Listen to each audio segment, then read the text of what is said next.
Get your free copy of the complete tutorial at www.teachucomp.com/free.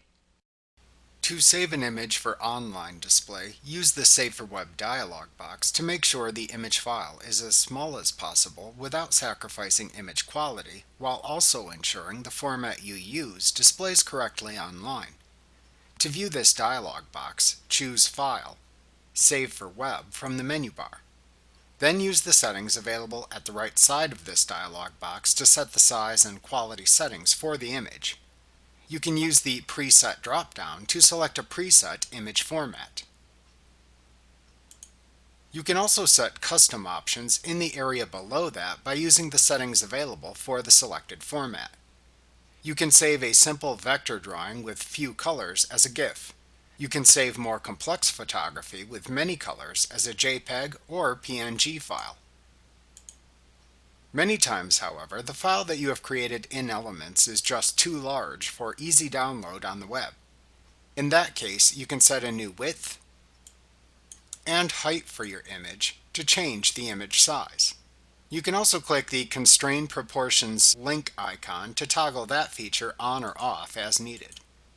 When enabled, this feature prevents the image from warping when it is resized. In the lower left corner of the image preview are the current settings for the image. Its format and its actual file size appear here.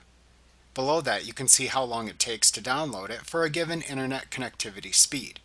If you click the Options button to the right of the rightmost preview image, a pop-up menu appears where you can change the download connectivity rate and download time. This helps you see how long it will take people with different rates of internet connectivity to download the image. You can also set how much of the image to show in the preview by selecting a percentage from the pop-up menu in the far lower left corner of this dialog box. When you are ready to save the image for the web, just click the Save button to launch the Save Optimized As dialog box. This dialog box lets you select where to save the optimized image file and what to call it.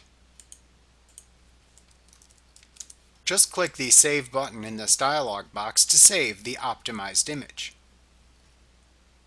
Like what you see? Pick up your free copy of the complete tutorial at www.teachucomp.com/free.